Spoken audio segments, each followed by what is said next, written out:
Carl, good to see you, brother. How you doing? How you been?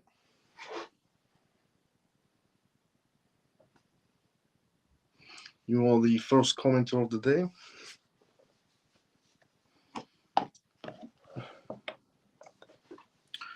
And the title on X still hasn't changed. It still says episode 127. Free and Feather, good to see you as well. How you doing? How you been? Frankie, brother, good to see you as well. Evening Miles and the rest of the CMF family. Let's go. Comatose, good to see you as well. How you doing?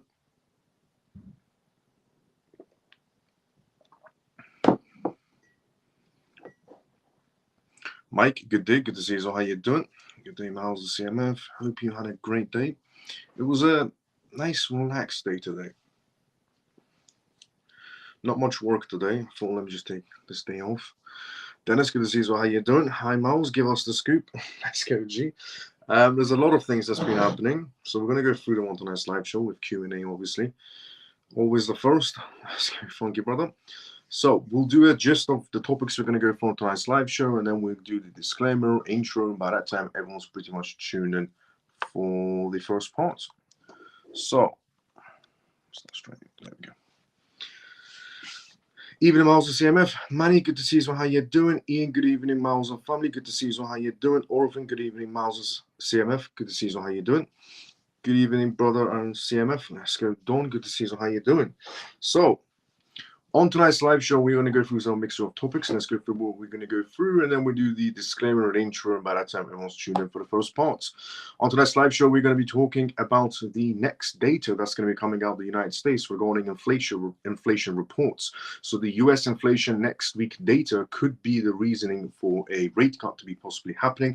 We're going to go through a perspective of what the Fed could be coming out next week, because next week will be an indicator of, are we going to have rate cuts, yes or no, is when we're going to find out.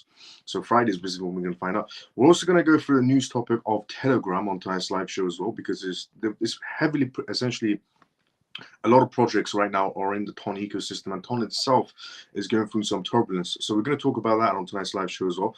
We're also going to talk about the DF Labs, who has decided to come out in support of Telegram and invest $500,000 into it, into TON project and their ecosystem. We're also going to be talking about a stablecoin that could pretty much be launched very soon out of Wyoming, which is an interesting thing that they're doing right now in Wyoming. It was a topic that was discussed regarding stablecoins, and for Wyoming to release their own stablecoin inside the United States. We're also going to be talking about Stellar on tonight's live show as well. XLM is an excellent project, but we rarely get to speak about Stellar, but we're going to go through it on tonight's live show. And we're also going to go through the topic of Vitalik Buterin on tonight's live show as well. So Vitalik Buterin has came out and given his perspectives on centralization, and he essentially warnings and threats and emerging technologies, which is basically what's going on, with the start being Telegram's founder.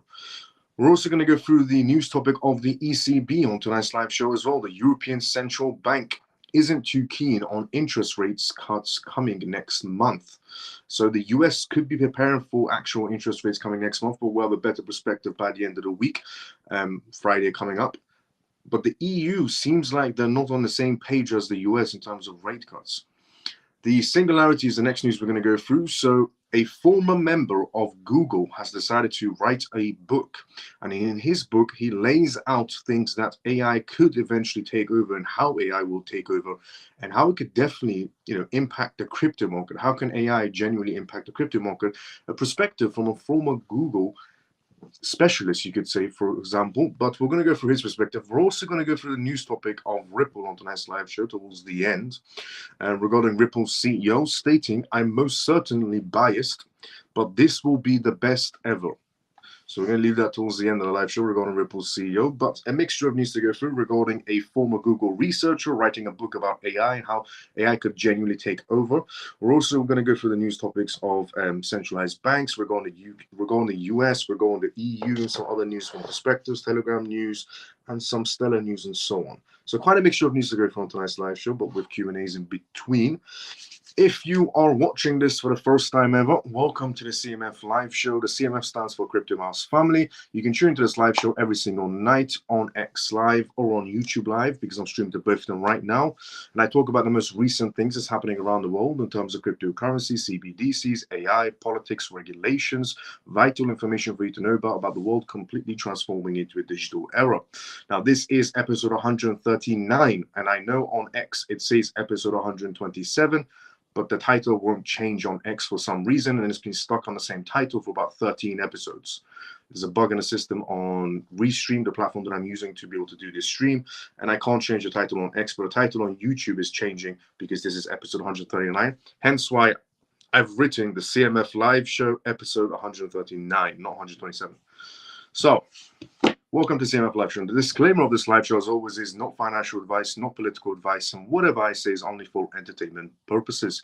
We also do live Q&As as well on this live show, which means if you have any questions, put it down inside the comment section. You can type away from X or live, depending on where you're watching from, and I will be more than happy to answer any questions you may have.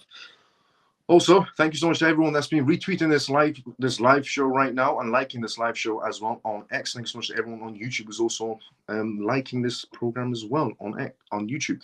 So the live show has officially started now. And once again, welcome if you're new, and if you're regular, let's go CMF. Let's go inside the comment section first before we go through the first news, which is regarding US inflation reports coming out this Friday, essentially. Anna, good to see you as well. How you doing? How you been? Hello, Miles and CMF family. Pablo, good to see you as well. How you doing? Hi, Miles. Let's go. How you doing? Don, good to see you as well. How you doing? Brian, hello, Miles and CMF. Glad to be back after a few days gone. Let's go, Brian. How you doing? Miles, how often do you look at your portfolio, your balance? How often do I look at my crypto portfolio balance? Every day. You would have to every day. You'd have to always try to find out what your price point, where you're sitting at in terms of your wallet, and also the news. Me being the CMF live show host, so every day. What about you? How often does everybody else check their crypto portfolio balances?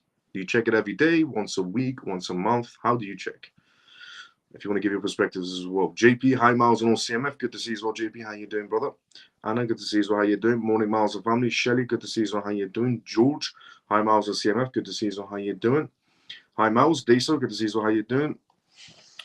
Denise, hi, Miles and CMF. Good to see you as well. How you doing? Evening, Miles and CMF peeps. Semper, good to see you as well. How you doing? Good evening, Miles and CMF. Kali, good to see you as well. How you doing?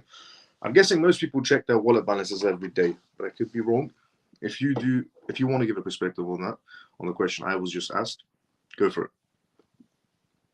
Inside the comment section, if you want to give your perspective, how often do you check your crypto balances? Once a day, once a week, once a month?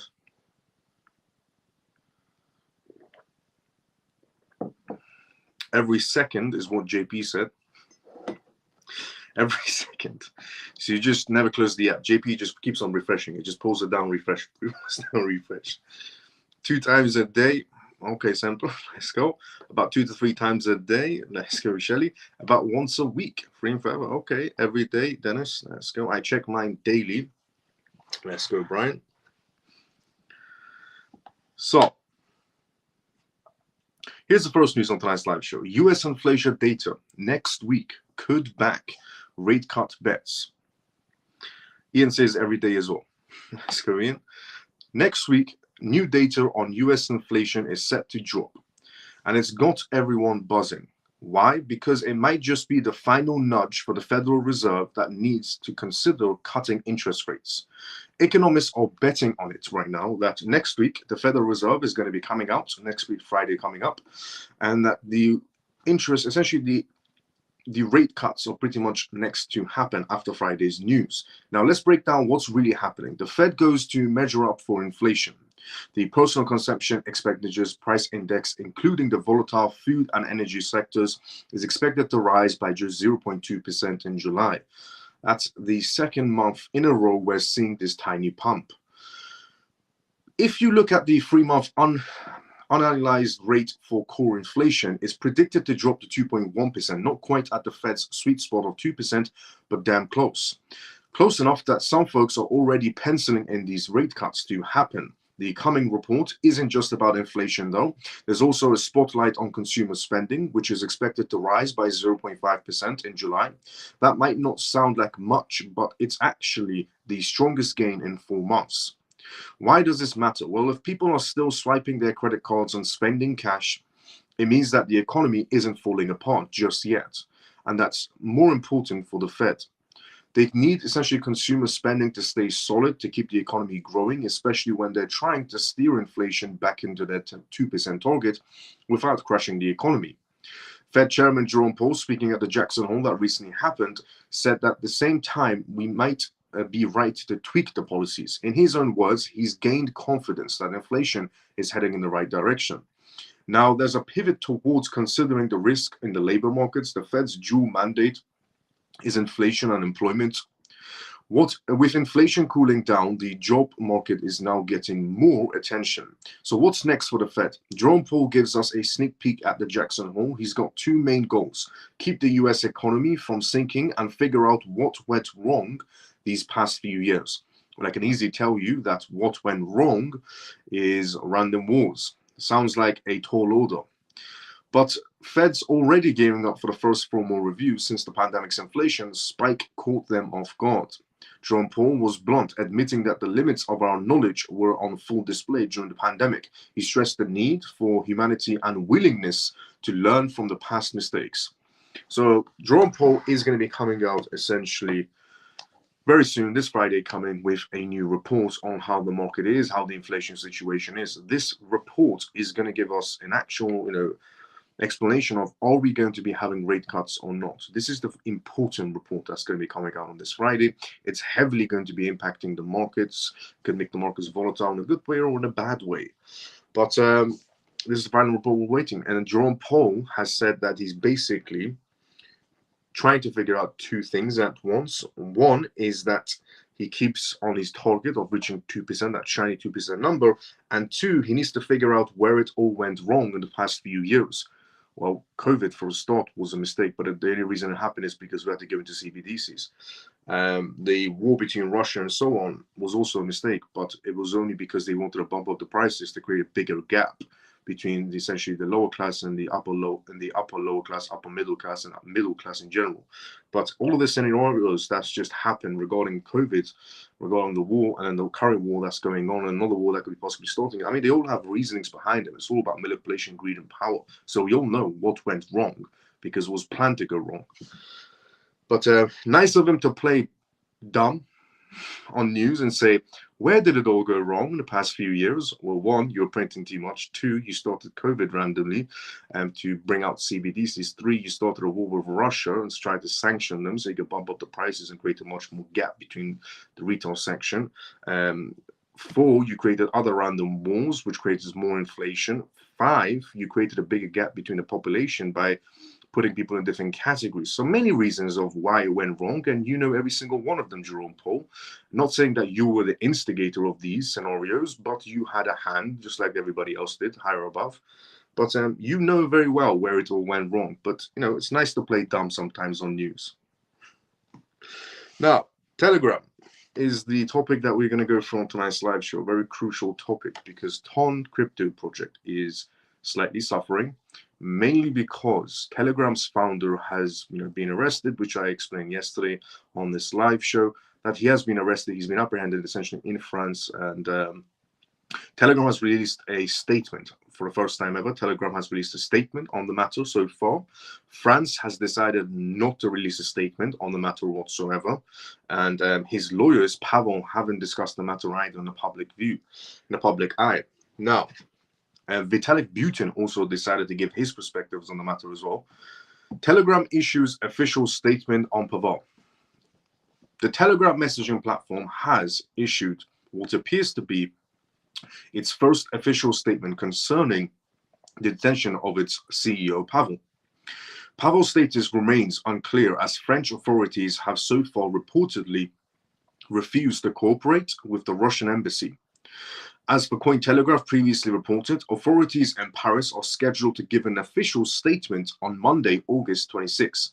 So on the 26th, we're going to be having some sort of a statement coming out of France on why they essentially arrested Pavon. So no more rumors and speculation. We're going to actually get an answer from French authorities on why they arrested the Telegram CEO tomorrow, essentially. Telegram's official statement was posted on their own Telegram platform, and via the platform Telegram news channel. The company expressed its full throttled support for its CEO and wishes for a quick resolution to the situation. Here is the message that Telegram posted out. Telegram abides by EU laws, including the Digital Service Act, its moderation within its industry standards, and constantly improving. Telegram CEO Pavel has nothing to hide and travels frequently in Europe. It is absurd to claim that the platform or its owner are responsible for abuse of that platform. Almost 1 billion users globally use Telegram as a means of communication and as a source of vital information.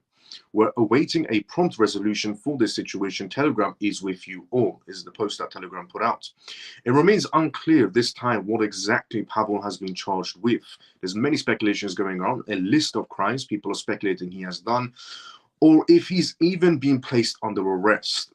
Various reports have indicated that he may have been arrested on charges related to the supposed lack of moderation on Telegram's platform. But facts remain source and lead of official essentially confirmation from the French government or further explanation from Telegram. French authorities are scheduled to issue a statement on the detention of Telegram CEO Pavel. Vitalik Buterin weighed in on our situation, voicing concerns about the broad implications over the software of freedom in France or in Europe. Buterin essentially underscores a growing unease about the ways governments might leverage legal frameworks to exert control over tech platforms, potentially stifling innovation and privacy. I've criticized Telegram before not for being serious with encryption, but given the info available so far, the charge seems to be just about unmoderated and not giving up people's data. This looks very bad and worrying for the future of software and commons of freedom in Europe.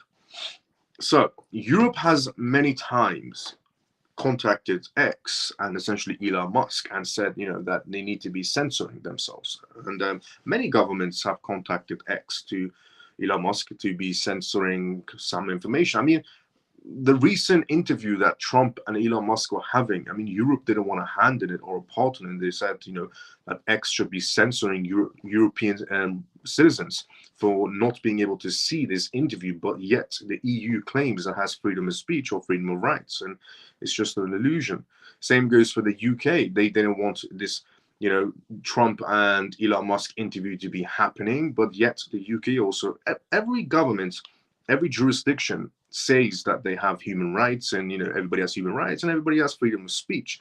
In reality, you've never had freedom of rights or you've never had human rights or freedom of speech. They're just both illusions. It's just how it is. And the whole department of human rights and so on is just complete BS. It's just a bunch of rich people pretending that you have freedom of rights or freedom of speech, which in reality you really don't. So in Pavel's situation, they're trying to stifle him because he wasn't censoring Telegram. You could pretty much post anything you wanted on Telegram and get away with it. So the speculation of rumors of him being involved in illicit activities are false. The man's not involved in illicit activities. Pavel is not involved with illicit activities. He's not involved with any of the charges that have been speculated around him or rumored around him whatsoever. What he is being essentially held for is accountable for not censoring Telegram when he's told to censor it. People got to understand that it's not just about money, okay? Because the people that, if you want to be that person, to be that man or woman that changes the course of, how everyday life is, if you want to be that, because in history, there was always one person that changed the course and the path of the entire world. So if you want to be that person that changes the course of the path of the world, you've got to realize by now that money is not the only answer, because you're going up against people that print the money. So if you're going up against somebody that prints the money and you think just because you have money, you have a voice, you're incorrect. You're not as intelligent as you thought you were, because you're trying to go against someone that prints the money. So they're always going to be more powerful, more wealthy than you ever be. So the comparison of people thinking just because they have money in their bank accounts and now they can open their voice, not really how it works. If you decide to do that, they can still stop you. They print the money. They can do whatever they want to you. And Pavel has realized this in this type of scenario where he lands in France and gets arrested, and the French authorities won't even give a response on why they even held him or why they even arrested them. France didn't even want to give a report about it. The Russian embassy is asking French authorities to give some sort of a report. France didn't even bother answering to the Russian authorities. They couldn't care less about the Russian embassy. So by now, a lot of people should realize that money's not the only answer. It doesn't matter if you're wealthy. They couldn't care less. They print the money. It's not about money because they print it. It's about control, power, and greed, which they already have. And the faster you realize this, the better it is. That's why you would see the twin brothers, essentially not twin brothers, but the Tate brothers, keep on getting arrested.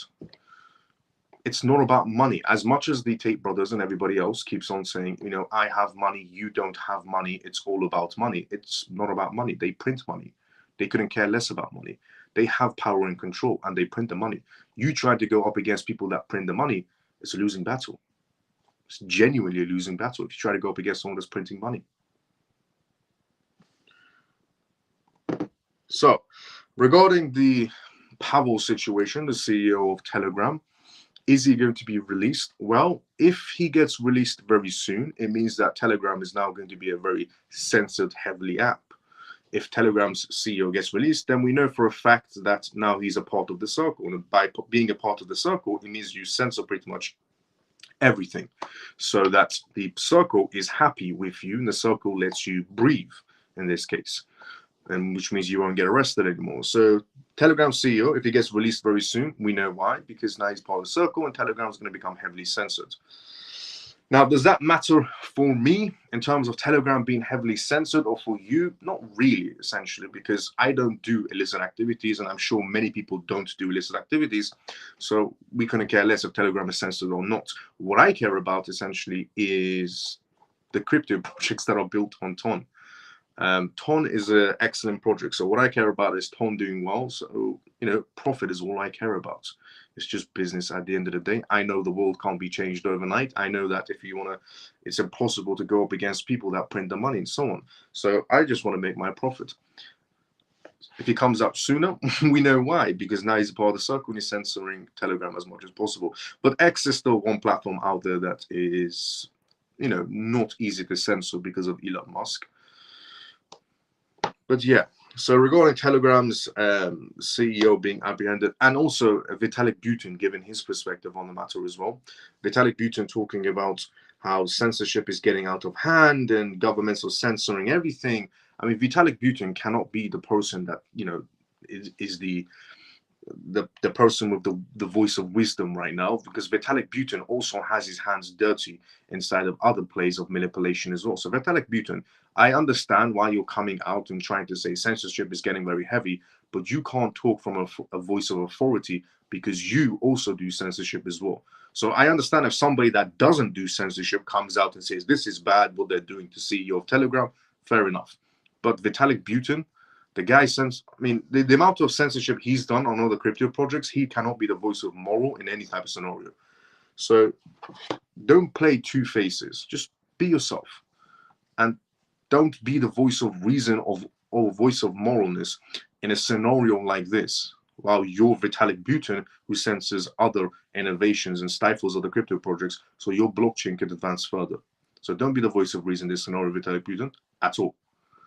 But if somebody else that, you know, hasn't done any sort of manipulation plays wants to be the voice of reason, go for it.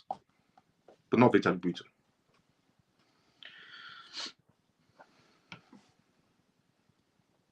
France wants him to do like you. If someone says something suspicious, they want to video call to verify the person. Telegram is going to become a very, very sensitive app. I mean, you've got to understand what Telegram was trying to achieve, and they just suddenly just cut its legs off and put it on froze and put it on such on pause mode. And Telegram was trying to achieve to become a massive, massive blockchain firm, with over 1 billion users. And it wasn't being censored whatsoever. Telegram had zero censorship, 1 billion users, and was about to become a massive blockchain company in a digital world that we're heading towards slowly. So it was going to do a lot of damage on them because of no censorship. 1 billion users, biggest blockchain firm, and so on. There was so many positive about Telegram. So, and they try to, take out his legs. Now, DF Labs also buys a $500,000 worth of Toncoin to support detained Telegram CEO. DWF Labs was also essentially the company behind quite a lot of crypto products. I mean, they finance Binance, for example, and some other major crypto players and crypto platforms.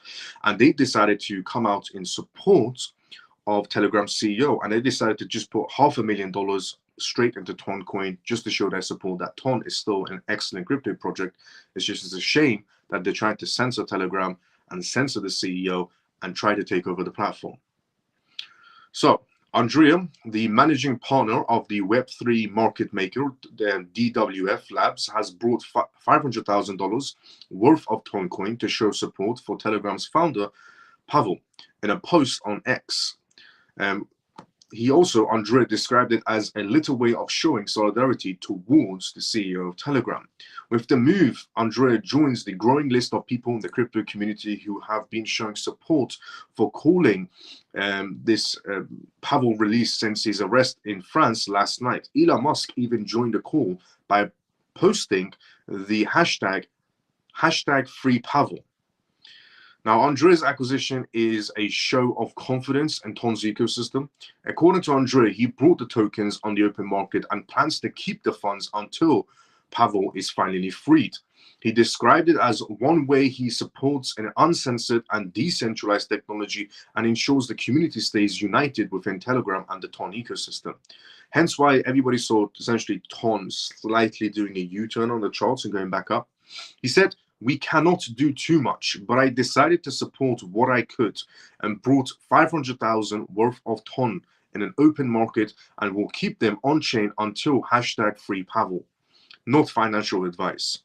Andrea's acquisition of Ton could not have been at a better time, given that Ton's token performance in the last 24 hours, data from CoinMarketCap shows that Ton fell more than 20%. Hitting a low of $5.24 after the news of the arrest broke.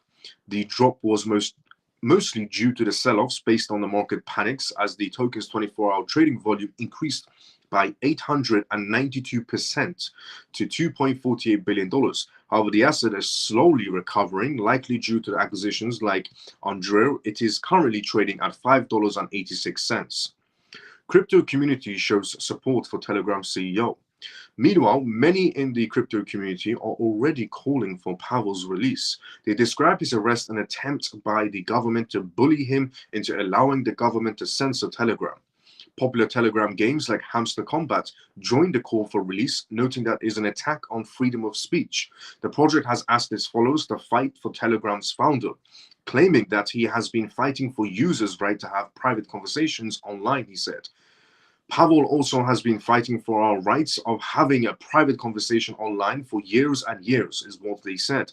It's time we fight for him and Telegram. Let's do it together. Let's make the world see, is what was said.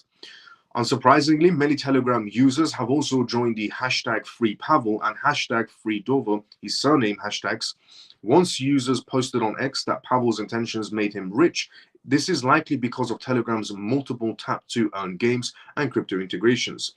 Meanwhile, Ton Blockchain also issued a statement during Pavel's claiming that he is an advocate for freedom of speech and decentralization. It added that the blockchain network remains fully operational. Ton is fully operational no matter what. It said the Ton ecosystem remains focused on our mission, and we will continue our work to uphold these principles globally. We encourage everyone to stay calm, united, and to keep building as we navigate this situation together. Thank you for your continued support, is what Ton posted. If this carries on, Ton is probably going to be the next XRP battling out the SEC later on, probably. I mean, imagine if the person gets released, and Pavel gets released, and then now he gets arrested inside the United States. I mean, censorship is what basically is actually happening. In all seriousness, it's not like the XRP Ripple case, but censorship is what's happening on Ton. and on Telegram. But it's nice to see that people inside the Ton ecosystem are coming together, making bold speeches and announcements, telling everybody to stay, calm, remain calm. Everything's perfectly fine. Just focus on your path and move forward. The innovation hasn't stopped on Ton's ecosystem. There's, a CEO, a managing director of a major, essentially, establishment coming forward, investing $500,000 into Ton's ecosystem just to prove that he does have confidence in the project. And no matter what, Ton is still a great project, which is true. Facts regarding Ton. I mean, it's 10 times better than Solana. And Ton was climbing the ranks way too quick. I mean, the way Ton was climbing the ranks, no crypto projects climbed it that quick. They went into the top 10 like this.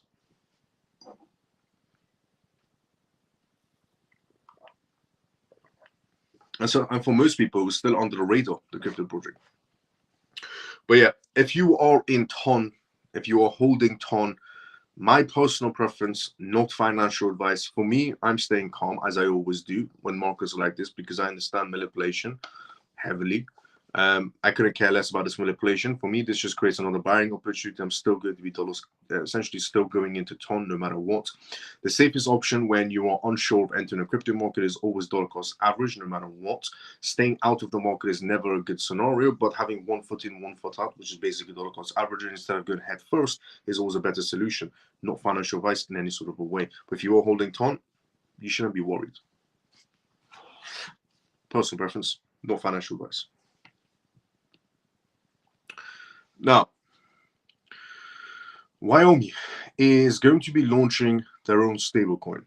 A major push for crypto is what's happening right now. Before we go through that news, let's go to the comment section first. By the way, this is a live show. If you're watching this for the first time ever, you can get involved inside the comment section if you want to. Let's see where we go inside the comment section before we go for the first news. A stablecoin coming out of one of the states inside the United States. Before we go through that, let's go here. Every day, sometimes twice. Let's go, Caddy. Hi, Miles and all CMF. Addy, good to see you. How you doing? How you been? Hi there, Miles and family. Troy, good to see you. How you doing? How you been? These accusations sound very unlikely to me. I don't believe he committed those crimes. Neither do I. Regarding the crimes they're speculating that Telegram's founder has done, none of them are true. How's your day been, Miles and CMF? It's been great, Lila. How was your day? France wants him to do like you. If someone says something suspicious, they want him a video call to verify the person's facts. I hope I didn't miss much, Lena. Perfect timing. Scott, good to see you. How you doing? Hello, Miles and CMF. Share the program. Let's go, Scott. Yes, it is, and it was a great time to buy it. Let's go, JP. Regarding the discount on Ton, I converted Ton to XRP. Now I plan to purchase a lower price. I am all in on Ton. Let's go. Let's go, Scott. Miles, how are your parents? Yourself, business. Myself, good. Parents, good. Business, good. Let's go, Scott. So, thanks so much for sharing the program. Wyoming to launch stablecoins and major push for crypto. Wyoming is pushing for the next phase of its crypto sector in terms of growth. This time around, the state is looking at venturing into consumer payments. Only a few weeks ago, the University of Wyoming announced plans to launch. Oh no. Oh, there we go. For a second, the comment section wasn't working. Now it's working again. Let's go. Wyoming is pushing for the next phase of its crypto sector growth. This time around, the state is looking at venturing into consumer payments. Only a few weeks ago, the University of Wyoming announced plans to launch the Bitcoin Research Institution this August. Notably, this comes at a time when crypto demand is quickly growing in the institutional phase and the retail section. This development also coincides with many crypto-related firms wondering what the next move is with Bitcoin and Ethereum ETFs and other crypto projects in that sense as well. Crypto investing is becoming more mainstream than ever before, especially with the introduction of spot Bitcoin ETFs that happened in January. Wyoming names stablecoin Wyoming Stable Token. Wyoming plans to launch its United States dollar-pegged stablecoin as a part of its new phase and has decided to name it Wyoming Stable Token. The stablecoin will launch officially in the first quarter of next year. Wyoming hopes to offer individuals and businesses a faster and cheaper way to conduct transactions in the United States. In addition, it would serve as an extra source of revenue for the state as well. On a larger scale, Wyoming's stable token will serve as a model for the future federal digital dollar. According to Wyoming's governor, Mark Gordon, success for the state is equivalent to the adoption of a stablecoin that's transparent, that is fully backed by our short-term treasury, and that's dollar dependent. Digital assets are going to have a future, is what was said at the Wyoming Blockchain Symposium in the Jackson Hall. Gordon noted that bringing back a significant percentage of Wyoming's debt onshore is a big deal for him. To put this in perspective, having treasuries buy the debt and getting support from treasuries goes a long way towards stabilizing that market. Gordon acknowledged the potential of digital assets to reach unprecedented levels. The United States has to address this issue. Washington's being a little bit stoogey is what was said, which is why Wyoming is nimble and entrepreneurial state and can make a difference. So could this be the start of United States, in each state releasing their own stablecoin? Could this be the start of each state inside the United States releasing their own stablecoins to stabilize their own state? Or is this just going to be a one-off type of scenario? We'll have to see as it progresses if they're going to get a chance to, they are working on it. They are going to be releasing, as Wyoming is going to be the first one inside the United States from their own governor to be releasing a stablecoin. It's going to be named the Wyoming essentially stable token, and it's going to be backed by the US dollar as well, by the US dollar, pegged to the US dollar as well. But this is the first of its kind of a governor inside the United States releasing a stablecoin for an actual state. So interesting move. Let's see how far it goes with it. And could this be the start of every state maybe releasing their own stablecoins, or they're more likely to use alternative stablecoins? But what I can tell you is every country has released essentially, they're releasing their own CBDC, two types of CBDCs, and a stablecoin. Every jurisdiction around the world is going to release three types of crypto. They're going to release, every jurisdiction around the world is going to release their own stablecoin. They're going to be releasing their own CBDC for wholesale and CBDC for retail. So in the United States, it's more like that they're going to be releasing essentially, in the United States, it's more likely that they'll be doing the same scenario: one stablecoin, one wholesale CBDC, one retail CBDC. In my point of view, rather than each state has their own stablecoin, because the manipulation would just be crazy. If each state has their own stablecoin and each state comes out with their own CBDC, the manipulation will be through the roof. So it's better off to use one CBDC, wholesale and retail, and then one stablecoin and call it a day. Not each state have their own stablecoin, each state have their own CBDC and so on. That's just going to cause too much confusion and too much manipulation.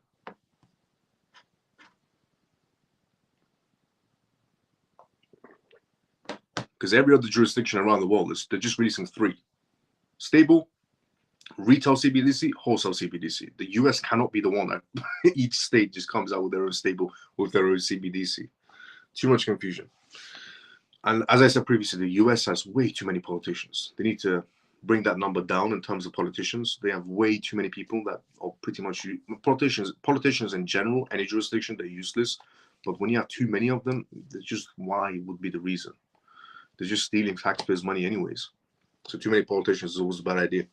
Now, a crypto project we rarely get to talk about on this live show, and that is Stellar. But Stellar is an excellent crypto project. A lot of people tell me, why don't we talk more about XLM? Has any news came out about XLM? And well, we're going to go through some topic on XLM on tonight's live show right now. But before we go through that, let's go start the comment section first. Yes, it is, and it was good. Let's go. Let's go. My phone melted, kept up 4 days binge watching your videos tonight. Happy Pisces. Happy Pisces, good to see you as well. How you doing? Thank you so much for binge watching all of the episodes of the CMF live show. Let's go. If anybody can confuse things for people, it's the US, lol. Yep, the looks of it. Now, excellent. Daniela Dixon, driving Stellar success and financial conclusion. Daniela Dixon's leadership at Stellar is marked by her focus on financial conclusion and regulatory advocacy in the blockchain space. Dixon has driven strategic partnerships like with MoneyGram, enhancing cross-border payments efficiencies using Stellar's blockchain. Daniela Dixon's experience in technology has been defined by her unwavering commitment to diversity and creativity. Dixon's career was defined by her legal and executive duties, notably her notable term as Malta's chief legal and business officer. Her experience navigating difficult regulatory frameworks and pushing for open internet ideals paved the way for her future in this pursuit of blockchain. Dixon's move to Stellar Development Foundation (SDF) in 2019 was a watershed moment in her career and a larger for the blockchain business. She joined SDF as CEO with a vision of harnessing the blockchain to power real-world applications, notably financial conclusion. Her legal skills and business appetite essentially make her an excellent option for navigating the complex regulatory environments surrounding digital currency. So being the CEO of essentially Stellar was a watershed moment for them. Daniela Dixon, bridging financial gaps with blockchain innovation. Under Dixon's leadership, Stellar has prioritized making cross-border payments faster, cheaper, and more accessible. Dixon has continuously agreed that blockchain may play an important role in closing essentially the financial divide, particularly in the unbanked and emerging nations. This objective is consistent with her idea that technology should act as an equalizer, creating chances for individuals who have traditionally been excluded from the financial system, so the underbanked, people who don't have access to bank accounts or online, essentially internet service in any sort of a way. Her efforts have resulted in several major agreements, the most notable of which is with MoneyGram, which uses the Stellar blockchain to provide smooth currency conversions and transfers across borders. This collaboration is a key step forward. This collaboration is a key step towards Dixon's vision of a world where financial services are not a privilege for the few, but a right for all. Advocating for fair and effective blockchain regulations, Dixon has made an important contribution to blockchain spaces by actively lobbying for clearer and fairer legislations. She recognizes that the success of digital currencies and blockchain technology is dependent on the construction of a strong regulatory framework. Dixon has particularly been very vocal about the necessities of stablecoin regulations, claiming that a well-designed rules can unleash the full potential of tokenization and blockchain technology. Dixon's advocacy efforts have gone beyond the cryptocurrency community. She has met with legislators and regulators advocating for policies that protect consumers while encouraging innovation. Her approach is more than just a compliance. It is about creating the industry's future so that all stakeholders will benefit. Dixon has been an active community builder in addition to her work on a broader and essentially in terms of regulators. She thinks that for blockchain technology to actually have an impact, people from all over of life must understand and accept it for blockchain to be able to thrive. This belief has motivated her to interact with the global Stellar community, listening to their needs and feedback and incorporating their ideas into the network's developments. Dixon's leadership style is transparent and collaborative. She consistently attends community events, forums, and social media debates to ensure that the SDF work meets the requirements of its consumers. This strategy has helped Stellar maintain a large and devoted user base, especially in areas where traditional financial systems fall short. Navigating innovation and regulation in a dynamic blockchain landscape. As the blockchain business evolves, Dixon faces the consistent challenge of maintaining Stellar at the cutting edge of innovating while navigating an increasingly complex regulatory context. The anticipated implementation of stablecoin restrictions later this year could be a major changer, and Dixon is preparing Stellar to adapt and thrive in this new environment. Her vision for the future remains centered on using blockchain for good. Dixon is especially interested in how Stellar may be used to aid humanitarian initiatives and disaster reliefs, where she feels blockchain can provide transparency and efficiency. Daniela Dixon's tale is about vision, resilience, and impact. Her work at the Stellar Development Foundation focuses not just on advancing technology, but also applying that technology to the real-world challenges. Dixon's leadership has positioned Stellar as a prominent player inside the blockchain ecosystem, emphasizing financial exclusivity, regulatory certainty, and community empowerment. So, if you were ever maybe worried about XLM, some people aren't, some people are, because they don't hear much news about Stellar. You don't hear much news about XLM or Stellar. The last partnerships they had was pretty much a while ago, but they're all in deep development. And if you're a little bit worried, is XLM going to do something at least? Well, they're in good hands, is what that essentially entire speech was coming out of Dixon, the CEO of Stellar. That they are in good hands. They still have a good head screwed on. They still have, their vision, their path that they're moving forward on. They're still listening to people inside their community, but their main goal and main focus is to stay on track with cross-border payments, and essentially nothing is going to push them off track, is what was stated by Dixon herself. So if you're ever worried, is Stellar or XLM going to do anything in terms of moving forward? Yes, they do many things, and they're in safe hands. They still have the same vision, and they're still moving forward no matter what. Now, Vitalik Buterin. Because I've been asked many times regarding Stellar. Is it going to do anything? Is there any news? So that was a little update from the CEO itself. But before we go for the Vitalik Buterin news, let's go inside the comment section first. If anybody can, by arrest of Pavel, the EU wants disinformation about the Russian and Ukraine war inside Telegram. Pretty much, yes. Kalle, you're on the right page. Please share the program. Hello to my lovely family members. Hashtag CMF Scott. Hashtag support Miles and Esco Scott. But facts. Kalle, you're on the right path. Telegram was spreading, Telegram needs to be censored on the basis of many reasons why they want to censor Telegram. There's many reasons on that basis. One of them is that, yes, you're correct, Kalle. Yes, facts. Vitalik Buterin. Vitalik Buterin warns of centralization, threats in emerging technologies. Vitalik Buterin, co-founder of ETH, expressed concerns about the growing perils of centralization in new innovations. So Vitalik Buterin has decided to come out and talk about centralization, talk about that censorship is going on and centralization from governments is coming on board and so on. He believes that while DeFi is important, it alone cannot deal with the broader hazards posed by governance and personal data systems, AI and brain-computer interferences, BCIs. The CEO emphasized that these threats could lead to the loss of confidentiality and freedom if not addressed. That would mean that if we had freedom, we would be losing freedom. We don't have freedom. We don't have freedom. We don't have freedom of speech. So how could we lose something we never had? We have the illusion of freedom of speech and the illusion of freedom of rights. But that's pretty much it. What you mean lose the illusion part? Centralization is identifying systems and operating software. Buterin identified and organized identity systems as a major threat to individual privacies.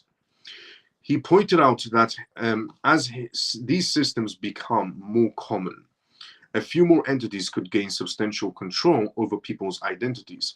This could have a severe effect on personal privacy and autonomy. Additionally, expressed concerns about the security of essentially operating systems, noting that these platforms could have backdoors that allow unauthorized access and pose serious threats. So Vitalik Buterin is talking about AI systems that could possibly have access to your information and at the same time have access to a backdoor for a government authority to have access to your information through the AI system, which is not out the equation. It's not, la la land. It has some sort of truth to it. Governments having access to ChatGPT, for example, to be able to have access through you. He also stressed that the consolidation of these systems could give a few powerful groups too much control, which goes against the principles of administration that him and the blockchain community support. It's nice to see Vitalik Buterin, talking about how everybody should stick together and that, too much control in the hands of one person is incorrect. Yet Vitalik Buterin is, funded by Chinese investors and is in hands with American agencies. So talk about, saying something and doing something else. AI surveillance and global internet control. Vitalik Buterin also raised concerns about the centralization of artificial intelligence technologies. He warned that as AI becomes more powerful, the risks related to monitoring and oversight will increase. Buterin pointed out a few countries are gaining more control over their global internet, which could lead to a widespread censorship and limit access to information. What he's trying to say in very simple words, he's trying to say that everybody's pretty much en route to become the next China. The amount of censorship you have in China is quite ridiculous. You don't have access to Google because they don't want you to search up information that you're not supposed to know. They don't want you to have access to YouTube. You can use VPN, but very unlikely that some VPNs don't work in China either, and some do. But even the ones that do work are also going to be censored by Chinese authorities, which makes it worse for that company. We're putting that to one side. I said a very long time ago that when China was the only country with CBDCs and social credit systems, I said that every country is pretty much en route to become the next China in terms of censorship, in terms of CBDCs, wholesale or retail, in terms of having a stable coin. And China was the only one in terms of social credit systems as well. China was the only one with a social credit system test and some release of a CBDC. And I said all these things back in 2023, 2022. But fast forward to now, 2024. We have quite a lot of censorship going on in every jurisdiction around the world. Pretty much every country is, going to turn out to be the next China. I said this a very long time ago. I said, if you want to see where your country is headed, look at China. If you want to see where your country is headed in the future, look at China. Censorship, CBDC, social credit system, full stop. So the information that Vitalik Buterin is putting out is true. The information that he's putting out is all true regarding censorship, regarding control, regarding many jurisdictions having quite a lot of control. It's all true. And using AI to their benefits, so governments using AI to their benefits to control the censorship even more, which is all true. Moreover, Vitalik Buterin noted that there are ongoing efforts to weaken encrypted messaging services, which is also true. I mean, we've just seen Telegram's founder being apprehended. He suggested that these efforts are a part of a broader push towards decentralization, where governments try to control communication and monitor private conversations. The governments do want to monitor your private conversations. Let me put you in perspective. What did the UK come out with in terms of a regulation? The UK came out with a regulation a very long time ago. In 2023, the UK came out with a policy, a regulation that they're going to be implementing and have slightly implemented. And I said, when I was reading that news, that whatever happens in the UK is most likely going to be happening into the EU, is going to be happening into the US, Australia, and other G20 countries will follow in suit. The UK introduced a law where WhatsApp, Telegram, and a few others, essentially messaging platforms, would have to give the UK government access to what people sent each other in messages. The UK said that they want access to people's WhatsApps inside the United Kingdom. The UK government, they said they want to have access to what people send in messages on WhatsApp, what people send in messages on Telegram, what people send messages on other platforms as well. And the reason for the UK government to be doing this, they said, because people might be saying and doing illicit activities, or it could be for reasons of to protect children. So the UK government wants to read your messages to protect children. Yet they're not really I'm not going to be going into that topic of protecting children because they're doing a very bad job at it, but putting that to one side. But the UK government said this in 2023, where they introduced a policy that they're going to be spying on you 24/7 in a very legal manner. They're going to have access to all your messages, your WhatsApp messages, your Telegram messages, some other few other social media platforms as well. That was back in 2023. And I said that the EU will follow it next. The EU will follow this lawsuit, this policy as well, and other G20 countries will follow. Fast forward to 2024, Telegram's CEO being essentially arrested. Why? Because he's not censoring his platform, and two, he isn't given access to anybody to be able to read something. So it's all falling into plan like a domino effect in terms of the control, in terms of the censorships, in terms of every jurisdiction becoming the next China with CBDCs in control, and governments having access to what you say and what you read. I mean, even going back to the Bitcoin halving, when the Bitcoin halving was happening, everybody was focused on the Bitcoin halving. At the exact same time the Bitcoin halving was happening, also inside the United States, a law was passed, and it was Section 21, essentially a law for Section 21, Section 702, where essentially the US will have turned every technology company in the US into a spyware. So this was passed at the exact same time, pretty much, that Bitcoin halving was happening. When everybody was focused on the Bitcoin halving, was the exact day and the exact time when this bill was essentially, this law was passed through very easily, that every technology company inside the United States will become a spyware company where they have, they can read your information, share data, and so on and so on. And where did this information come from? Did this information come from, how everybody says, where did you get your information from, bro? Trust me, source or something? No, this information actually came from Edward Snowden. Edward Snowden, at the exact same time the Bitcoin halving was happening, was actually tweeting out that this is happening inside the United States. But most people didn't pay attention to Edward Snowden, and they paid attention to the Bitcoin halving, and they were very focused on that matter instead. But Edward Snowden, as if you know who he is, I mean, he used to be a former NSA member who was a part of essentially this team of individuals that are, he came across something that the United States created, where the United States was using spyware to spy on you 24/7 through your phones, through your laptops, through your, iPads or tablets or computers or MacBooks. The United States had full access to all your information. They could hear you, they could see you whenever they wanted to. And he revealed all this information because he worked for the NSA, and he had proof, and he had filings, and he took some filings with him as well. He escaped to Hong Kong from the United States, revealed it to the news channels, and then from Hong Kong, nobody would accept. Then he flew out to Moscow, where he tried to get some sort of citizenship. No country would accept him. The United States called him essentially a traitor. This was during the Obama term. And, he remained in Moscow and got some sort of passport and stayed there in Russia. A lot of actually people who are not allowed to enter the US live in Moscow now, who left the United States government agencies. But Edward Snowden is this type of person, and he was the person that was stating that the United States is going through this whole full spyware type of scenario at the same time the Bitcoin halving was happening, where Section 702 is going to be activated. So every technology company inside the United States is pretty much a spyware. We're going into censorship, and we can't have platforms like Telegram being so unfiltered. So censorship needs to happen on those types of platforms as well. Basically, every country is en route to become pretty much the next China in terms of censorship, in terms of CBDCs, in terms of social credit systems. It's what's basically happening. These are all indications of how close we are to that type of future, where it's just about control, control, control. So the UK introduced that law, and now the EU is doing this movement. Moreover, Bhutan noted that there are ongoing efforts to weaken encrypted messaging services. He suggested that these efforts are a part of a broader push towards centralization, where governments try to control communication and monitor private conversations. Data security concerns and brain-computer interferences. Bhutan's issues also extended to brain-computer interferences. He mentioned recent developments in non-encipherers, essentially BCIs, that can decode language from the brain. This comes from Vitalik Buterin, that can essentially decode language coming from the brain. However, Buterin is worried about the privacy risk if these BCIs remain under the control of a few companies.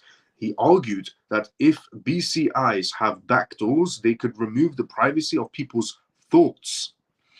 If you thought it was bad, governments censoring your Instagram, governments censoring essentially, different jurisdictions, or all jurisdictions, censoring your Instagram, your TikTok, your X, your Telegram, your Facebooks, the censorship is going to go beyond social media, where they're now at levels of basically BCIs, where they can decode your thoughts. And AI computer language can now decode your thoughts inside your brains. This is again, this is coming from Vitalik Buterin. You know, Vitalik Buterin also issues extended to brain-computer interferences. He mentioned recent developments in non-invasive BCIs that can decode language from the brain. However, Vitalik Buterin is worried about the privacy risk if these BCIs remain under the control of a few companies, private companies. He argued that if BCIs have backdoors, they can remove the privacy of people's thoughts decoded. So we're going from essentially your social media having zero privacy to your thoughts having zero privacy as well. It's going to be a very interesting world. Very interesting world we're going to be living in. But as long as you're prepared for this very unusual world we're heading towards, which is full censorship, and everybody's going to have some invisible prison to live in. But I know, essentially, if you're well prepared for the future that's heading towards us, you should be okay. Well prepared basically means it's going to happen either way. So it's going to happen either way. What you can do to benefit, essentially, is, there are a few crypto projects chosen for this world that we're heading towards. I mean, there's a lot of crypto projects out there, but only a few have been chosen to lead this world that we're going to be living in.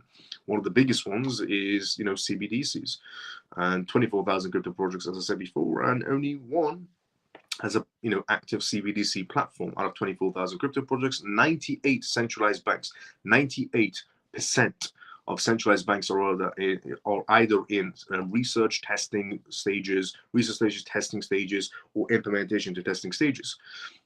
98 centralized banks, according to the Bank of International Settlements, and there are 24,000 crypto projects, and only one has an active CBDC platform out of 24,000 crypto projects, and that is Ripple and XRP. So, if you're prepared for this weird world we're going to be living in very soon, you can benefit from it. So the question remains: do you want to benefit from this world, or do you want to nag about it? Because trying to stand up and try to go against this world is a losing battle. It's a genuine losing battle. It doesn't matter how wealthy you think you are. It's a losing battle. They print the money. They couldn't care less about money. And you can't go up against someone that is rigging the entire game. It's impossible to go up against someone in today's society. It's impossible to go up against someone that is printing the money and to say, I'm, rich and powerful. I can do whatever I want. I can say whatever I want. You're not powerful. You're just rich, and they print the money, which means they're more powerful. Now, moving on from Vitalik Buterin and centralization and so on, but you know where the future is headed. And if you want to be ahead of everybody else, is one understanding it's going to happen either way. So all that matters is you keep your own family ahead of everybody else. You keep yourself ahead of everybody else, and that's all that matters. Just focus on your family, focus on your own path, and you'll be better off. I tried saving the world a very long time ago. That never worked. So I decided to help people as much as I can, the ones that want to listen. Now, the ECB isn't too keen on interest rates, is what I'm going to be talking about next.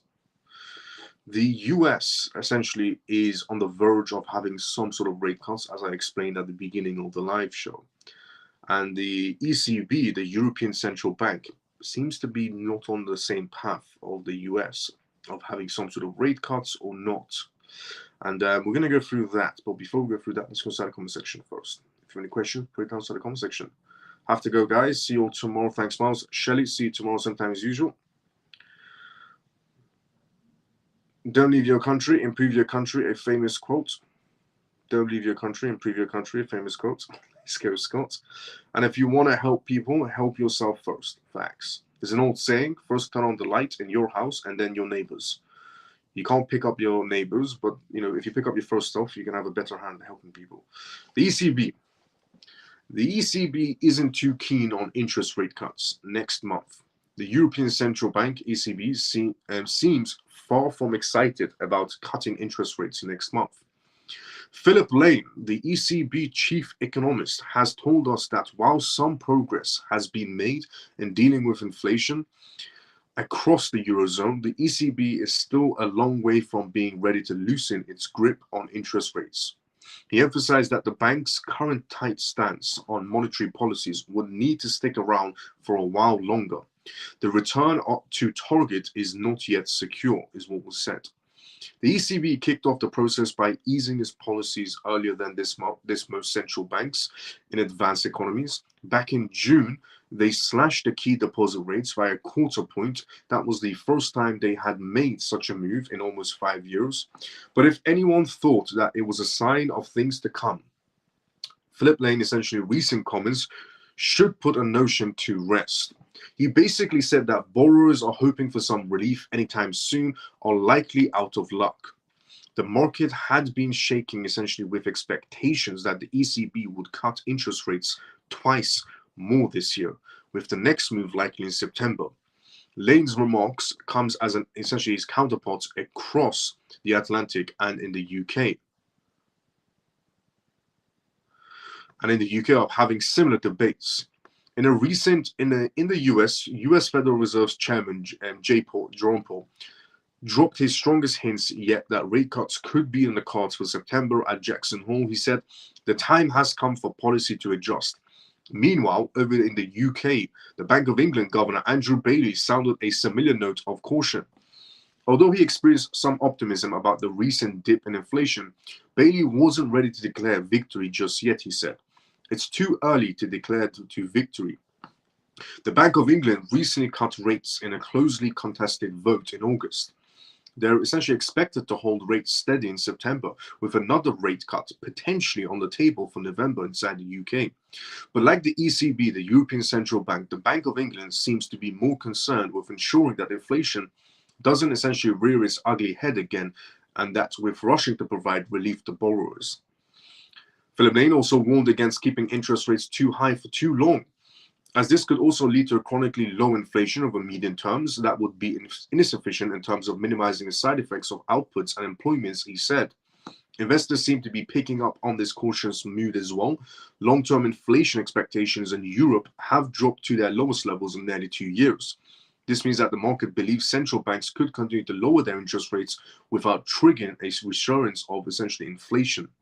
The Eurozone's five-year forward inflation swap, a key indicator of the market expectations for price growth over the second half of the next decade, dipped below 2.1% this week for the first time since October 2022. That's a noticeable drop of just over 2.3% in the last month.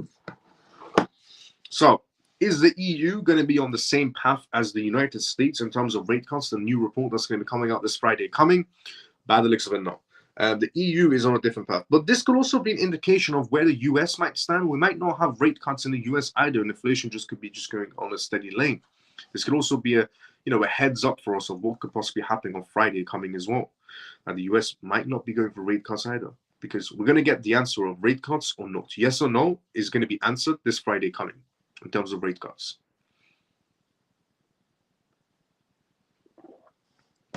Is what's actually expected. Unless Jerome Powell comes on the news again and just babbles on and tries to stretch the story for next week. But an answer of yes or no is going to be happening this Friday. It should be coming out this Friday. But let's see if Jerome Powell is going to waste everybody's time or is actually going to give a yes or no rate cuts. But the EU is not on the same path. So maybe the US is not going to be doing rate cuts either, which is definitely going to impact the market. Now, and if you want to help people, help yourself with facts. Will crypto be the only solution to escape CBDC world? Will crypto be the only solution to escaping the CBDC world? Yes. Gold is also, good as well in the CBDC world, but up to a certain extent because you have difficulty selling it, unless you find someone that has cryptocurrency to be able to sell it too. But cryptocurrencies are going to be your ticket to freedom.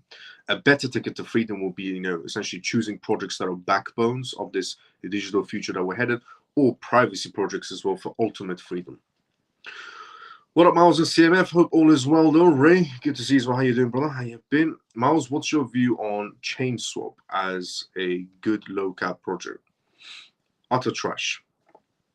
ChainSwap is utter trash. It's a terrible project. It's a scam project.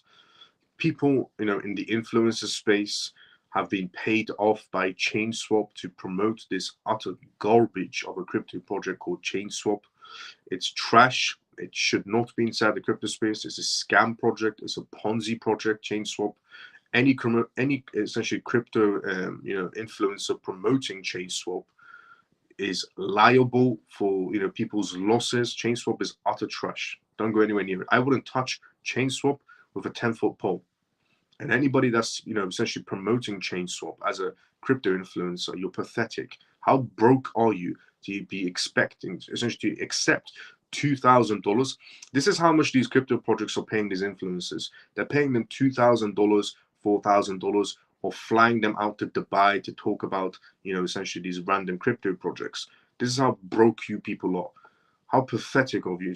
Anybody, I've seen so many people promote ChainSwap. You must be incredibly broken, incredibly pathetic person to be promoting ChainSwap. So I wouldn't touch ChainSwap with a 10-foot pole. I've been told by random crypto projects as well to promote them for $2,000, $4,000. I told them to stick that money where the sun don't shine. I told them to stick that money where the sun don't shine. I'm not, ever going to be some sort of sellout that sells myself for $2,000 and a ticket to Dubai. They can stick that ticket and their $2,000 where the sun don't shine. What up, Miles and CMF? Miles, what's your ChainSwap? Trash. Miles, isn't it hilarious that the governments are so worried about the actual truth being told to any person who has finally woken up? Don't they already have enough morons listening to all of the BS media? Yes, they do. They do have quite a lot of morons listening to the news. I mean, a lot of morons do listen to the news. They take it as gospel. But they still don't want it to get out of control at all. They say they want it to get out of control. I mean, there's an old saying, which I maybe can say, maybe can't say. I don't know, on social media. But okay. So one man, I can't say what his name, well, I can actually. It was during the Russian situation, during a very long time ago, during the Soviet Union type of scenarios, so that those times. But a man he was a politician, and I don't know if I don't know, Joseph Stalin, let's say, for example, Joseph Stalin, for example, he did a speech once in Parliament where he said, some Russian event, and he got a chicken. Not even joking. So he had a chicken, and he took the chicken to Parliament, and there were politicians sitting, and government authorities from different countries sitting around the same table, and he had a chicken with him. And people are confused. Why is this man bringing a chicken with him? With all these world leaders around the table. So he grabbed the chicken, and then he pulled out one feather at a time, and everybody was confused. And every one feather that he was pulling out, the chicken was going crazy. It was in pain and so on and so on. And he was pulling out one feather at a time. He pulled out every feather from that chicken until he got to the last one. And he pulled the last one. The chicken was incredible pain because all these feathers have been pulled out one by one. And then he put the chicken on the floor. And the chicken was angry because, the feathers have been pulled out. So he's going to be quite, vicious in that moment in time. And he got some grains and he put it on the floor. And the chicken went straight to the food. And he carried the grain as well. The chicken followed them to eat the grains. So he made the statement of, no matter what you do to these people, the retail section, if you just give them a little bit of a crumb, they will forget everything else you did to them. He's like, I took every feather from this chicken, put it in excruciating pain, and gave him a crumb, and the chicken forgot about what I just did to it 2 minutes ago. So he made a speech of, no matter what you do to these people, they will forget if you give them a crumb.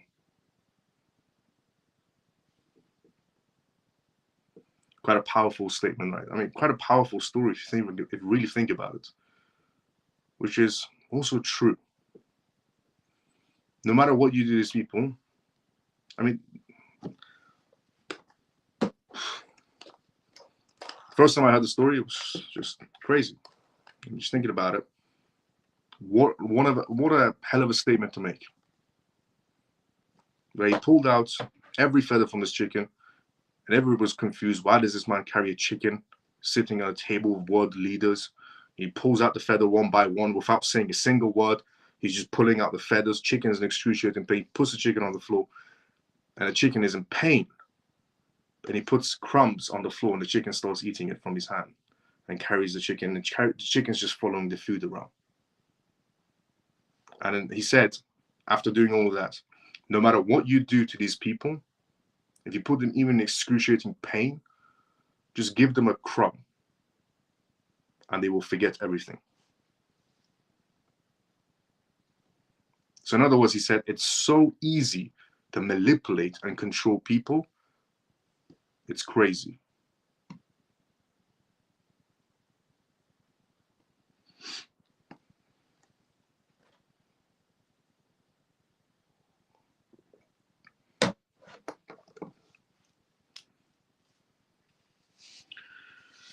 It's so true.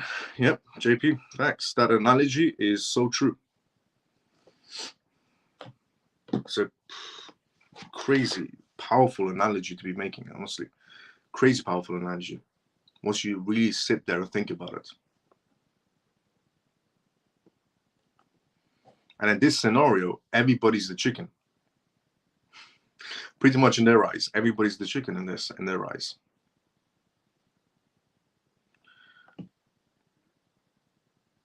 Just now, moving on to the singularity. You might be wondering, what is the singularity? So how AI could become the final boss whale of crypto. In the end, they make believe they care. In the end, they make believe they care. Yep. Love that chicken story analogy, brother. We've been so thankful for the crumbs, though. Let's go, Ray. Every time I think about that chicken story, it's just... But the sad thing about it is, Miles, it's so easy to do. Facts, honestly. Absolutely facts. Miles, can you read my comment? Yes, I can, Tor. You just said, Miles, can you read my comment?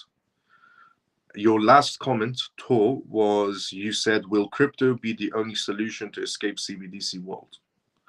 And then now your new comment is, Miles, can you read my comments? Maybe your previous comments maybe not shown, but that was your last comment, CBDC question. And then now this one. But that analogy is so true as well, even in Iran. In Iran, in my own country, so I'm Persian, so I'm Iranian. And in my own country, the government of the Iranian government, just to put that chicken theory or that chicken analogy into actual context.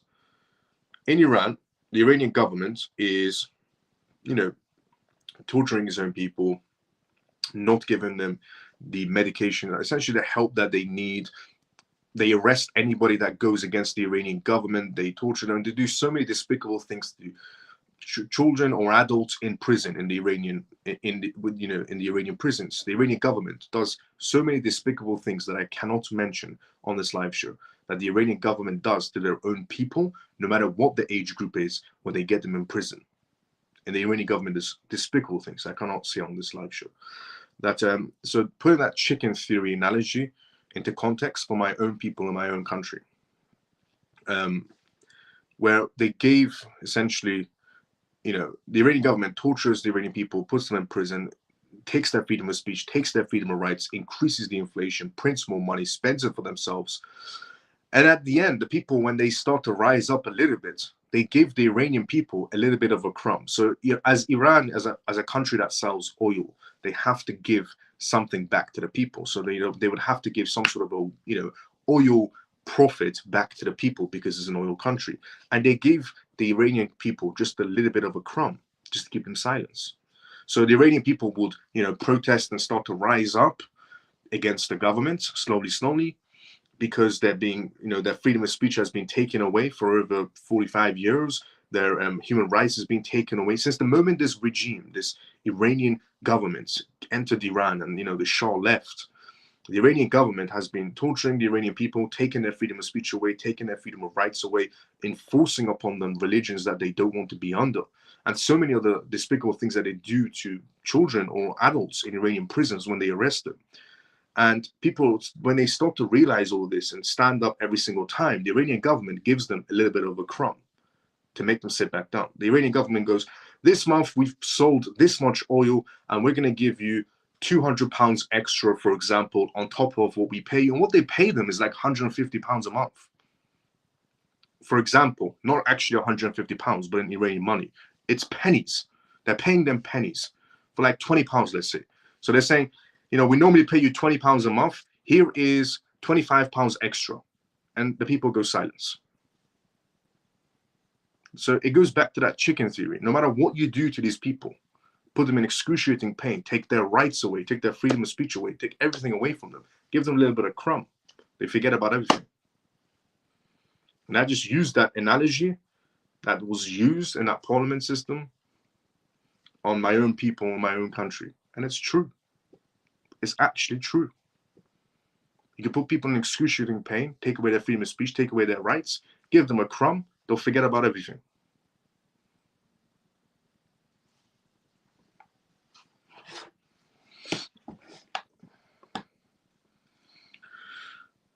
Joe, good to see you. How you doing? I'm here. Can you see my comments the next time I made? Okay, I think I can see my comments now. Yes, you can. I can see your comments, Joe. They are as bad as Zizi. So the chicken theory is true.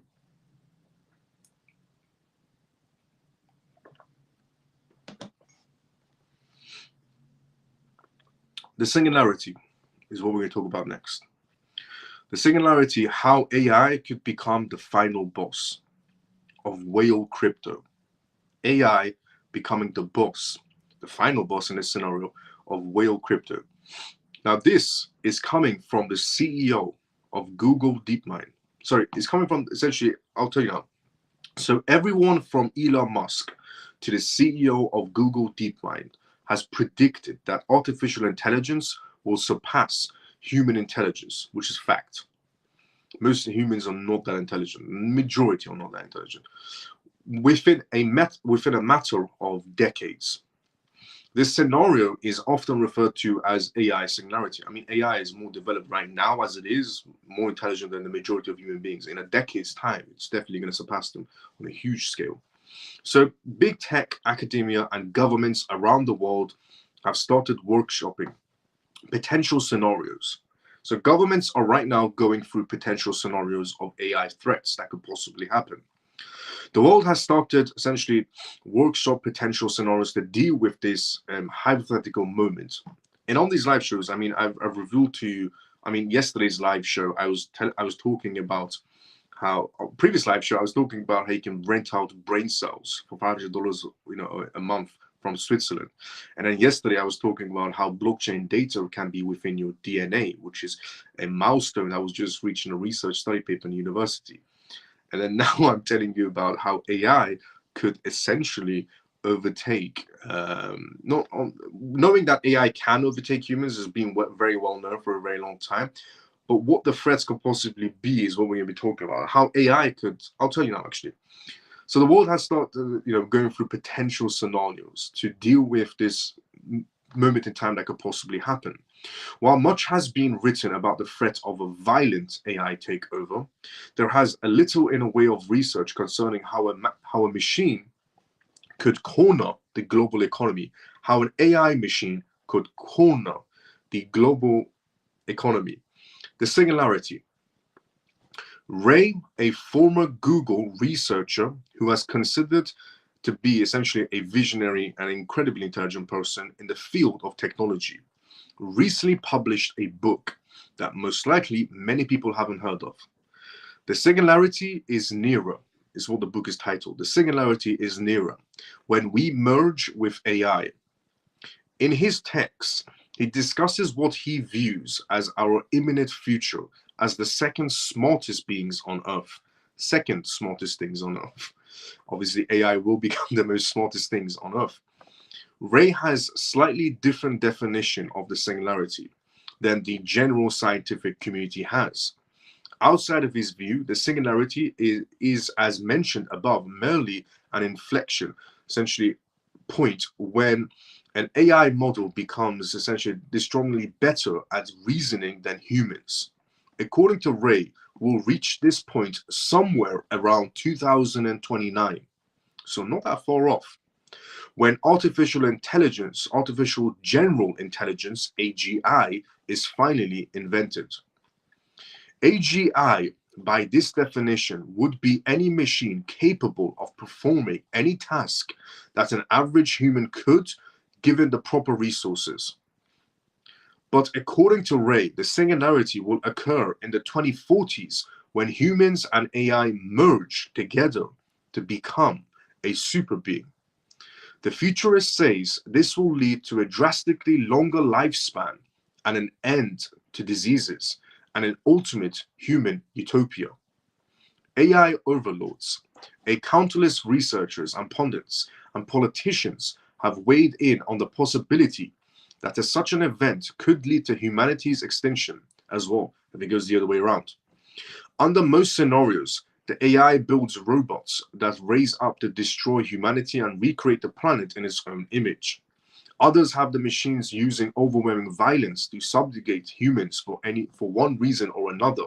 So according to Google's former researcher, has written a book about how AI technology is going to advance.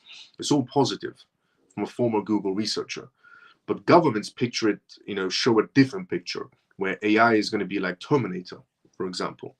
Most of these fears fall under the threat of vector, referred to as mislegions, where despite scientists' best efforts, the machines refuse to do what they were designed for and instead adapt their own agenda.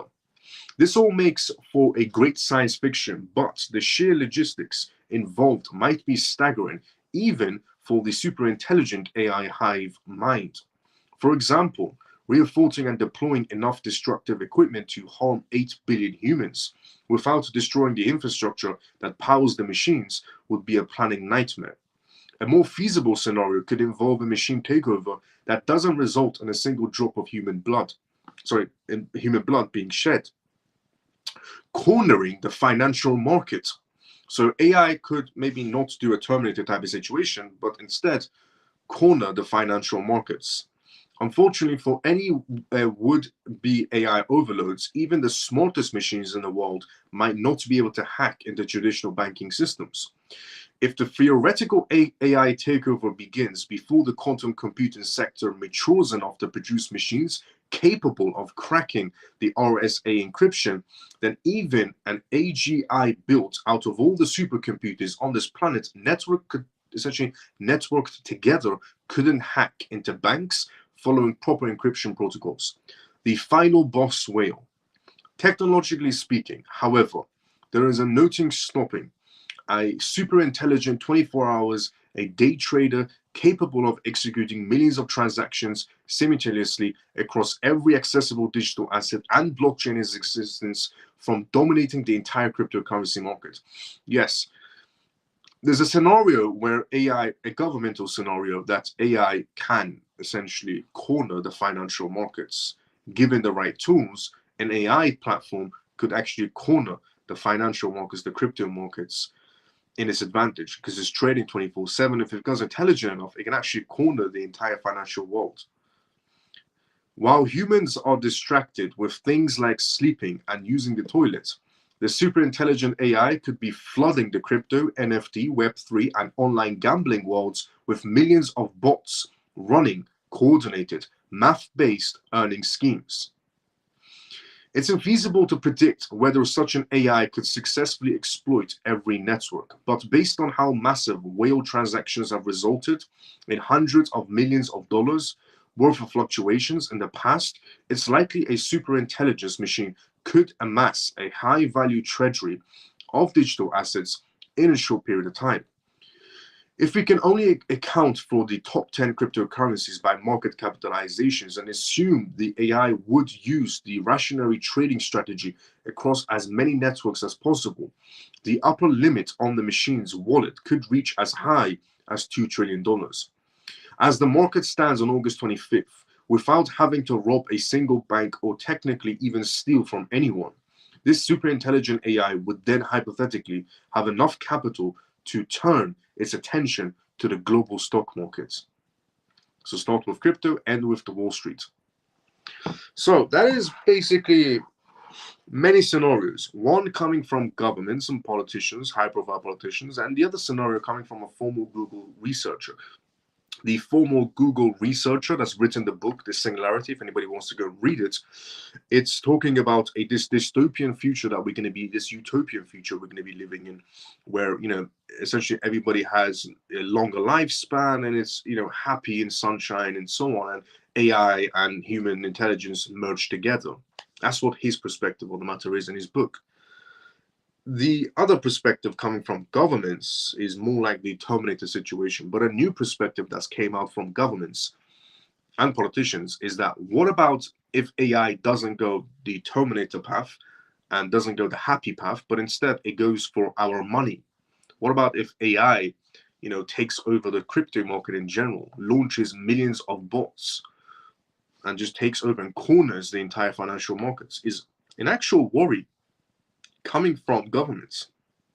What about if AI just does that, just releases millions of bots, so it's controlling in the entire crypto markets 24/7 and just corners the financial markets, starts with the crypto market, then leads into the Wall Street?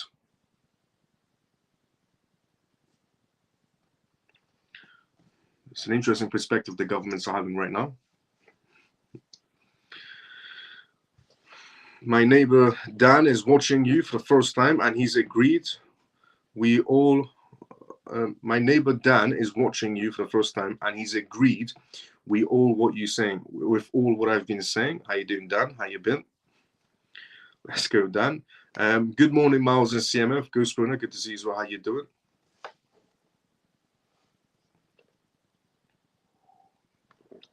So there are two perspectives right there. Well, three perspectives if you think about it. One from the Google researcher, it's a happy life. One from the governments, it's going to be like Terminator. And one from the politicians, where what happens if they try to take over the financial markets, AI instead? It's interesting to see where everyone's thought process is.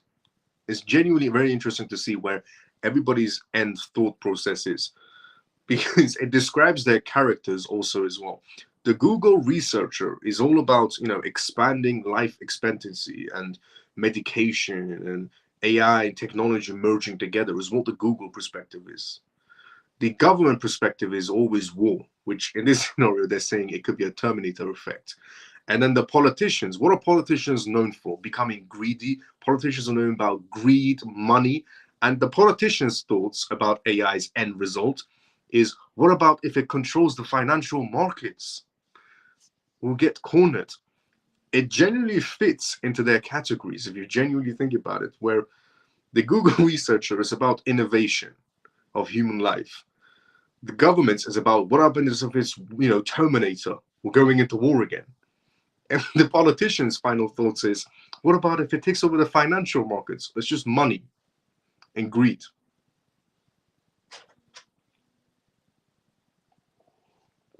Their categories perfectly match their scenarios. The end is near. Now,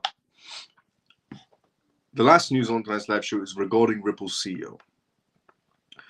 So, as I revealed on this live show, is that Ripple is going to be doing one hell of a massive event.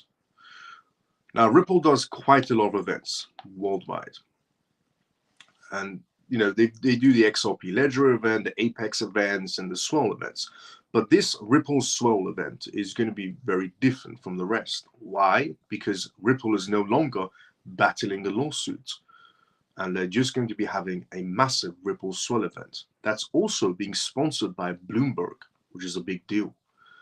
And I read out the list of essentially people attending this Ripple Swell event as well. The list of people attending are high-profile institutional players or governmental players who are going to be making speeches. And also Coinbase is going to be there as well, making speeches about Ripple. Now, this is going to be very different, without a doubt, from any other Ripple event. One, because the case isn't there anymore. And two, if you look at the list, the guest list is absolutely crazy. And who's sponsoring it at Bloomberg, also crazy.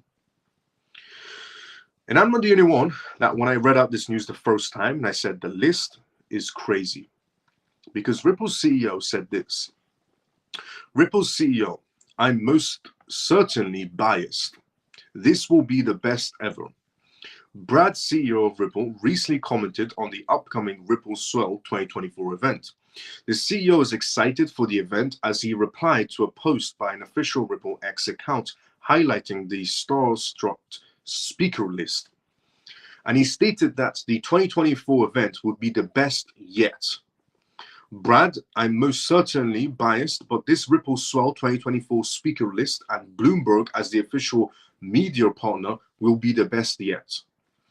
The annual Ripple Swell event, scheduled to take place in Miami, Florida from October 15th to 16th, will feature prominent figures from the cryptocurrency, fintechs, and payment sectors. Among with the confirmed speakers are Andrea Harris, the superintendent of the New York State Department of Financial Services. The New York State Department of Financial Services is a speaker guest at the Ripple event. And Sheila Bair, the former chairman of the Federal Deposits Insurance Corporation, FDIC of the United States, and founding chair of Systematic Risk Council. Other notable speakers, including Francisco, global head of blockchain and digital assets at Banco, Chiefs Argentina, and Philip Morton, Chief Security Officer at Coinbase, and Tim, Senior Managing Director and Global Head of Equity FX and Alternative Products of Chicago's exchange as well. These industry leaders bring a wealth of experience in cryptocurrency, fintech, and cross-border payment systems. Their participation makes Ripple Swell a prominent place for discussing and discovering emerging trends and advancements in financial technology. Beyond the speaker lineup, while the speaker list is undoubtedly a major, essentially massive for Ripple Swell 2024 event, the event offers much more as well. Attendees can expect a variety of sessions, workshops, and networking opportunities. These activities provide a chance for industry professionals to connect and share ideas and explore potential collaborations. Ripple Swell also serves as a platform for showcasing innovative solutions and technologies within the blockchain and cryptocurrency space. Startups and established companies often use the event to unveil new products and services at the Ripple Swell. Historically, Ripple Swell events are accompanied by significant announcements, partnerships, and price increases. On the first day of the Ripple's 2024, on the first day of Ripple's 2023 event that happened a while ago, the company announced a massive partnership with Anforica to revolutionize payments between African countries and various payments like Australia and the United Kingdom and the Gulf Cooperation Councils. At the last essentially event that Ripple did, the Swell event in 2023, they announced this massive partnerships for cross-border payments between Australia, the United Kingdom, and so many of the countries. This massive announcement that they make in the 2023 event. And that was when they were still battling the SEC. Now that the SEC battle is over, what announcement is Ripple going to make now? Now that Ripple has won the legal battle with the US Securities and Exchange Commission, SEC, we might see more significant partnerships and developments announced during this event. The Ripple Swell 2024 promises to be a landmark event. Even Brad himself is saying this is the best yet to come. And he said, Brad said, I don't care if I'm biased. This is the best event for the Ripple Swell event. This one coming up right now, this is the best yet. The Ripple Swell 2024 promises to be a landmark event featuring a distinguished speaker lineup and a range of opportunities for networking and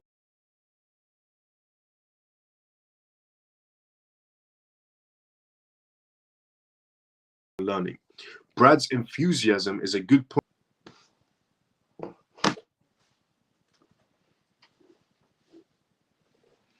This could be the best one yet.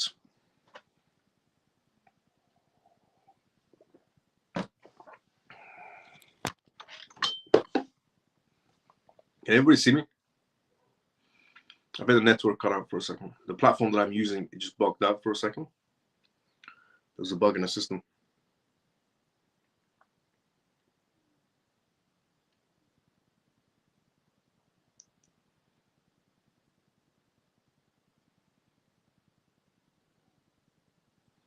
Yep, can everybody see me?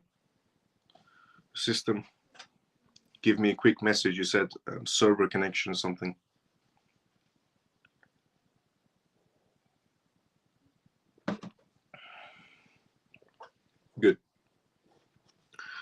Yes, see you. Let's go, Cali. So this Ripple event coming up could be an announcement that Ripple wants to make. I mean, the Ripple Swell event, the previous Swell event, 2023, they made a major announcement for cross-border payments. And this one, in Brad's words, is going to be the best one. It's going to be the best event they ever do.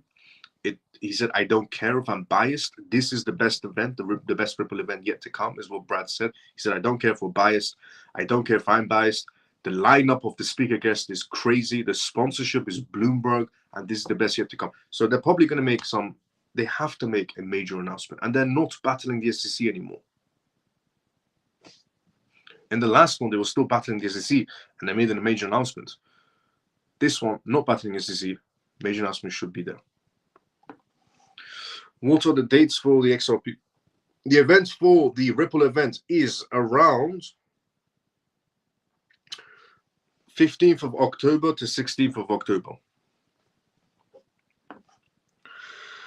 And we have reached the endings of tonight's live show. We went through news regarding Ripple's CEO giving his perspectives and saying, I don't care if I'm biased, this is the best Ripple event to come up.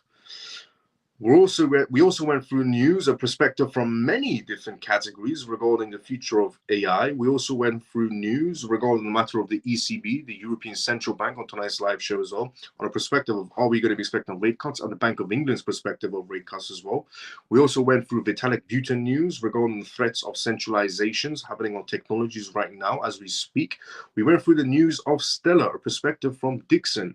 We also went through news regarding the matters of Ton crypto project, basically, essentially DWF Labs investing $500,000 into Ton just to show confidence within the Ton ecosystem. We also went through news regarding Telegram's official statement regarding Pavel as well being captured essentially in France. We also went through news regarding US inflation data that could be coming out next week as a yes or no type of scenario for are we going to have rate cuts finally.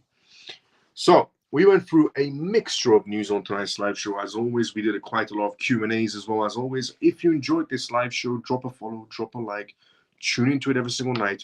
If you haven't subscribed already, subscribe. If you're not following, follow, tune into it every single night. Get involved inside the comment section as well. Join the CMF. It's completely free to join the CMF. I don't charge any money. I'm completely free source. We also have our own Telegram group, which anybody's more than welcome to join. This was the CMF live show. It stands for Crypto Mouse Family. And you can tune into this live show every single night on X Live if you're watching this on X Live, or on YouTube Live if you're watching this on YouTube at 11:25 p.m. onwards UK time. And I talk about the most recent things that's happening around the world in terms of cryptocurrencies, CBDCs, AI, politics, regulations. This was episode 139. I know on X it says episode 127. The title is incorrect. It's been incorrect for the past 12 live shows. For the past 12 episodes, the title has been incorrect on X, mainly because it's a bug on the system and I can't change the title. But on YouTube, it has the correct title. This is actually episode 139. That's what I've put it here, so there's no confusion. So if you enjoyed this live show, drop a follow, drop a like, and tune into it every single night. It's called the CMF Live Show. Good night, Miles, and thanks again for all the fantastic information. Have a day off tomorrow, it's a bank holiday. Let's go, Addy. Good night, Miles and CMF. Thanks for the news. Pretty favor. Let's go. See you tomorrow sometime as usual. Great. Thanks. I'll calendar those dates. Good night, Miles and CMF. Stay blessed. Let's go, Brian. See you tomorrow sometime as usual. Thanks again, Miles. Good night, everyone. See you tomorrow. Or if I see you tomorrow sometime as usual as well. Mike, good night, my CMF. Let's go. Mike, see you tomorrow, brother, sometime as usual. Tor, good night, Miles and CMF. See you tomorrow sometime as usual as well. Good night, Miles and all the CMF. Thank you for the news. JP, see you tomorrow, but the same timing as usual. Camel, October 6th is the last day for the appeal. No wonder everything is coordinated. Let's go, Camel. See you tomorrow, same time as usual. Take care, Miles and family. Have a great one, though. Ray, let's go. See you tomorrow, same time as usual, brother. I will see everybody tomorrow, same timing as usual. Everybody have a great day or a good night, depending on where you are around the world. CMF, see you tomorrow, same time as usual.